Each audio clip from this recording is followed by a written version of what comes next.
What is the quality factor, Q, for inductors and capacitors? Imagine tuning a radio or setting up a high-fidelity speaker system. The secret to clear sound and sharp signals often comes down to the quality of the electronic parts involved.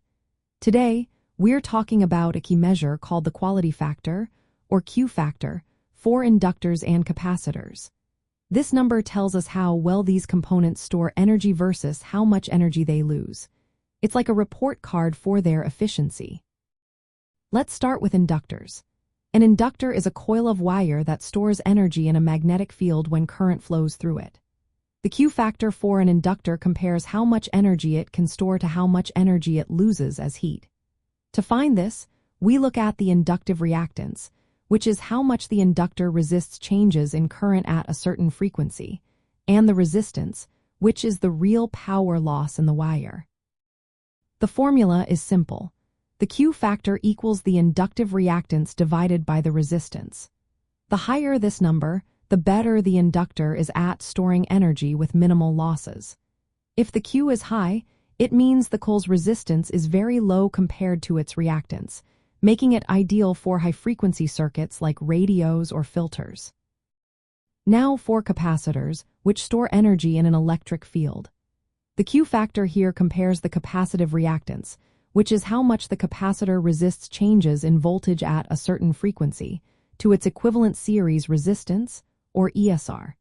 The ESR accounts for internal resistive losses inside the capacitor. To calculate the Q, you take the capacitive reactance and divide it by the ESR. A high Q means the capacitor behaves almost like an ideal one, efficiently storing and releasing energy without much heat loss. This is especially important in high-frequency applications like oscillators or tuned circuits. In both cases, the Q factor is about energy storage versus energy loss. When the Q is high, the component has low damping, which means it can resonate sharply and with narrow bandwidth.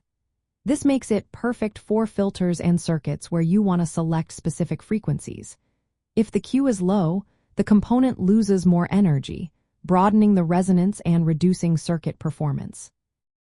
In practical terms, choosing parts with high Q values improves signal clarity and reduces noise in radio frequency circuits.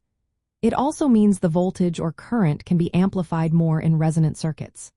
For example, in a tuned circuit, the voltage across an inductor or capacitor can reach Q times the input voltage, making the circuit more sensitive.